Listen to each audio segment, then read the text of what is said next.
আচ্ছা, হাজার হাজার মাইল দূরে থাকা দুটো দেশ, ব্রাজিল আর বাংলাদেশ, এরা কিভাবে একটা শক্তিশালী অর্থনৈতিক জুটি হতে পারে? চলুন আজ এই অসাধারণ সম্পর্কের গল্পটা একটু ভেঙে দেখা যাক। একবার ভাবুন তো, একটা দেশ কৃষিতে বিশ্বসেরা আর আরেকটা দেশ তৈরি পোশাকে রীতিমতো রাজা। তো গ্লোবাল মার্কেটে এদের সম্পর্কটা কেমন হবে? এরা কি একে অপরের সাথে পাল্লা দেবে, নাকি একজন আরেকজনের জন্য একদম পারফেক্ট পার্টনার হয়ে উঠবে? আসলে এই পুরো ব্যাপারটার পেছনে একটা খুব সিম্পল অর্থনৈতিক আইডিয়া কাজ করে। এটাকে বলে রপ্তানি পরিপূরকতা। মানে কি?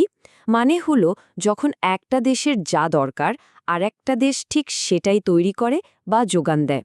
সোজা কথায় কোনো প্রতিযোগিতা নেই, আছে শুধু পারফেক্ট টিমওয়ার্ক। তো চলুন এই দারুণ জুটির দুই প্লেয়ারকে একটু আলাদা করে চিনে নিই। প্রথমেই আসি বাংলাদেশের কথায়। গ্লোবাল ইকোনমিতে বাংলাদেশকে সবাই চেনে একটা ম্যানুফ্যাকচারিং হাব হিসেবে। বিশেষ করে পোশাক শিল্পের মতো যে খাতে প্রচুর লোকবল লাগে, সেখানে তো বাংলাদেশের জুরি মেলা ভার।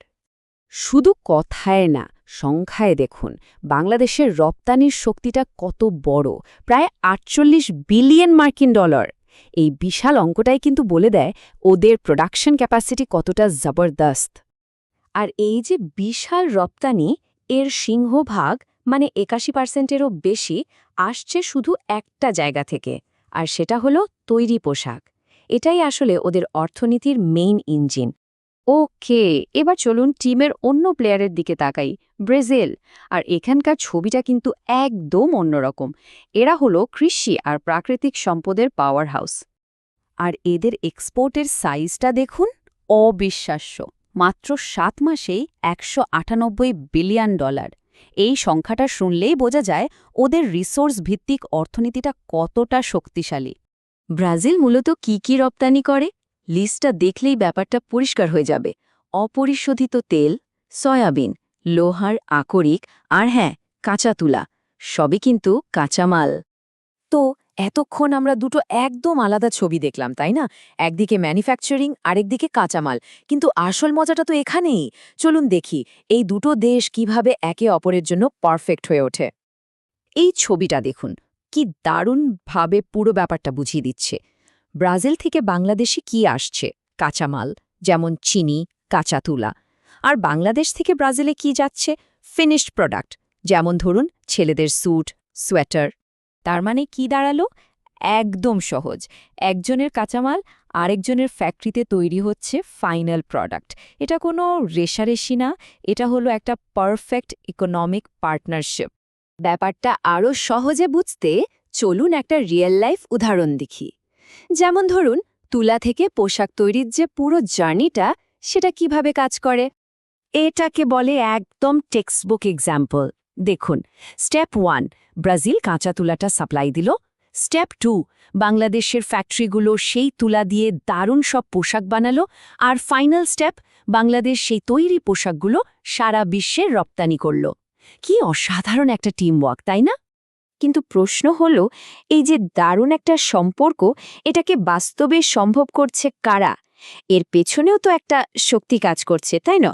চলুন সেই অর্থনৈতিক সেতুটা যারা তৈরি করছে তাদের সাথে পরিচিত হওয়া যাক। এই কাজটাই করছে Brazil Bangladesh chamber of commerce and industry, বা সংক্ষেপে BBCII।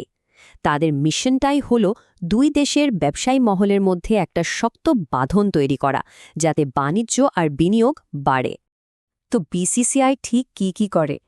ওরা বাণিজ্য আর বিনিয়োগের সুযোগ তৈরি করে, ব্যবসায়ীদের হয়ে কথা বলে, একে অপরের সাথে যোগাযোগ বা নেটওয়ার্কিং সহজ করে দেয়, আর সবচেয়ে জরুরি, বাজারের দরকারি তথ্য শেয়ার করে। আর এরা যে শুধু কাগজে কলমে কাজ করছে তা কিন্তু নয়, বাস্তবে অনেক কিছু হচ্ছে। যেমন দেখুন, ২০২৪ সালে ওরা ঠিক করল যে ফার্মাসিউটিক্যালস আর পোশাকের মতো কিছু খাতে প্রচুর সম্ভাবনা আছে। আর সেই পরিকল্পনাকে বাস্তবে রূপ দিতে ২০২৫ সালে ব্রাজিলের সাও পাওলোতে একটা বিশাল মেড ইন বাংলাদেশ এক্সপো আয়োজন করার কথা ভাবছে। তার মানে কাজ কিন্তু এগোচ্ছে।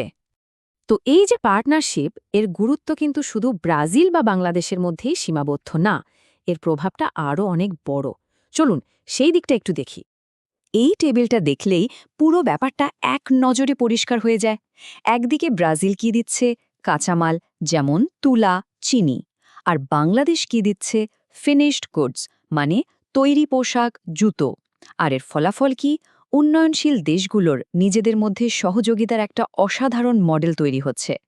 আর এখান থেকে সবচেয়ে বড় যে বিষয়টা বোঝার আছে সেটা হলো, এটা কোনো জিরো সাম গেম না। মানে এখানে একজনের জয়ে আরেকজনের হার নেই।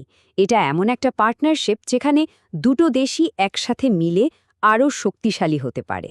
তো এই পুরো আলোচনাটা আমাদের একটা বেশ বড় প্রশ্নের সামনে এনে দাঁড় করায়। দেশগুলোর মধ্যে এই রকম একে অপরের পরিপূরক হয়ে ওঠাই কি তাহলে গ্লোবাল ট্রেডের ভবিষ্যৎ? ব্যাপারটা কিন্তু ভাবার মতো।